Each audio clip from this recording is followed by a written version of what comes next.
What's up, guys? So about a week ago, I did the inevitable. I had my first butt landing on this here Parajet Maverick, and I think I bent the frame. As you can see, it's kind of wobbly on the base now, and we're gonna try to fix that. So what I think actually happened here was when I hit the ground, this bar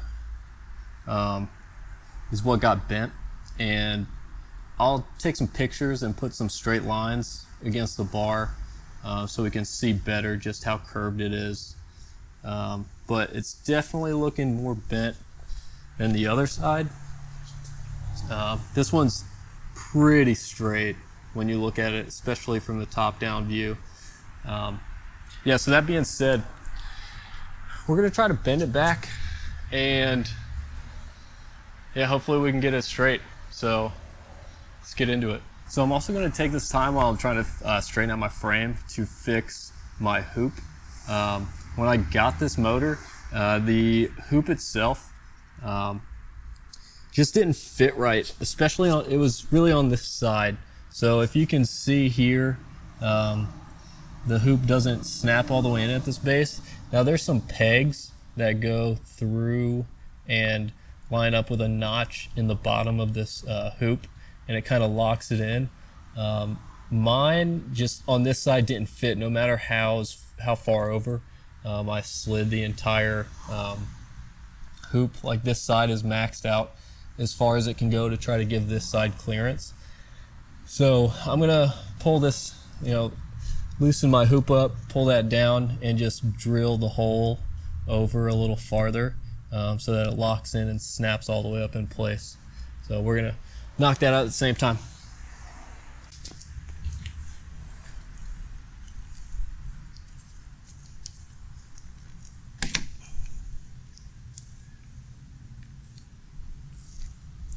So if you guys can see,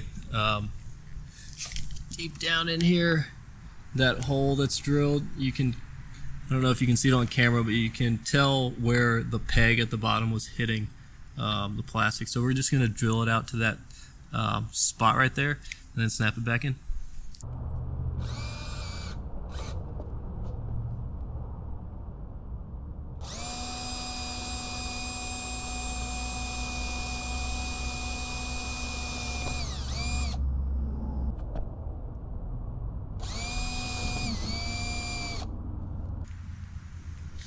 See how that fits.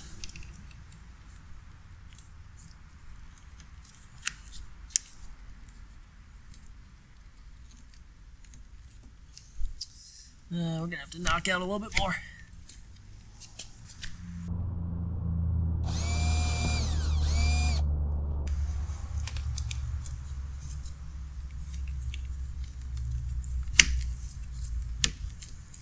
Success.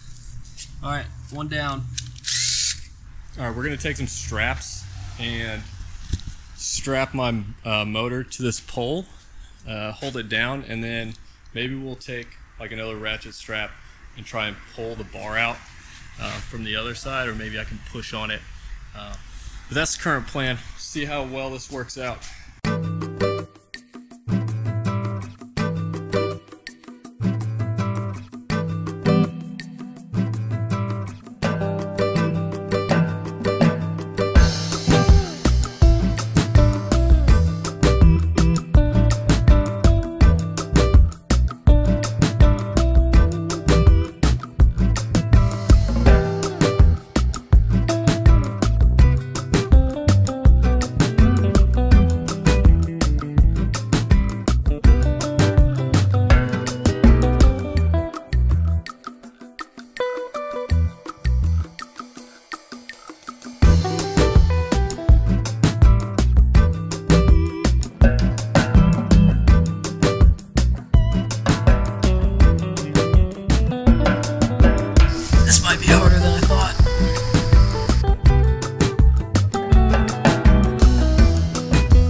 making progress because Now it's just, I can't even get my fingernail underneath there anymore.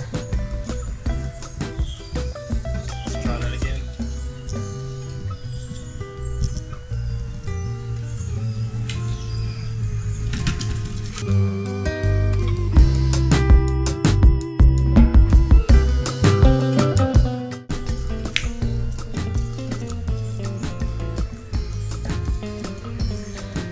Alright, so we're down to like pretty much nothing as far as it goes. And barely wobble it. Let's see. So that's what we're at. That's maybe what, 1/4 of an inch. I'm gonna give it one more go and see if we can't get it just a little bit closer.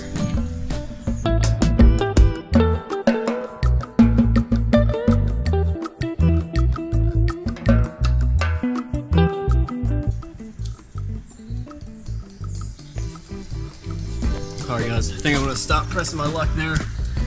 We're at like, I mean that's nothing compared to what it was. So I'm not really worried about that little bit of shake. It's way more stable. So I guess that's all it takes to straighten your bent Maverick frame. Just foot, strapping it to the pole didn't really do me too much. Yeah, just put it on a wooden board. I used my foot, bent it back in, and unfortunately my GoPro died like 2 minutes before I took my butt landing, so I don't have any footage of that. But yeah, thanks for checking it out. See y'all later. So if anybody's curious, the factors that led to my butt landing, like I said, it was my first. I made it about 30 hours of flying so far without landing on my butt, and there's a bunch of things that played into it. Number one, I had my trim settings full in, which I typically land with my wing kind of halfway out. Gives me some more energy and flare authority when I come in for landing. And the reason my trims were in was because I was kind of distracted. I was flying into this airport. There's an airplane in the pattern, and I had a ton of altitude. And I pulled my trims in. I pulled big ears to burn off some altitude, and when I came out of big ears and I went into like a holding pattern waiting for this airplane to do his thing, and I just blanked on letting my trims back out, and then I felt kind of rushed to get on the ground because he was doing maneuvers, or he was just doing pattern work. He was doing touch and goes, and I wanted to get down and out of his way as fast as possible. The second thing that kind of led into this was it was getting a little bit thermic a little later in the morning, and so essentially I let the thermal activity catch me off guard. I should have flared earlier, kind of anticipating that I might catch some sink. I typically hold off kind of late in my approach to flare and really bleed off the energy. So that happened. And two, I wasn't lined up in the best spot. I kind of had a tree line in front of me that was causing some rotor with whatever wind was out there. So yeah, just like I said, a handful of factors that went into this, and the grass was really wet. So when my feet hit the ground, I just slipped. But yeah, essentially when I came in and I started my flare, I was just about to start pulling brakes to flare, and I just hit massive sink, and it just dumped me really fast. And I went down, feet hit the ground, I slipped and landed on my butt, and then I popped right back up to my feet. Initially I didn't notice any damage or anything wrong with my motor. It wasn't until I set my motor on the pavement the other day, and I noticed it wobbling around, and started looking at it and noticed some things were bent. So yeah, that's ultimately what led to my butt landing. So lessons learned, maybe you guys can take away from that as well.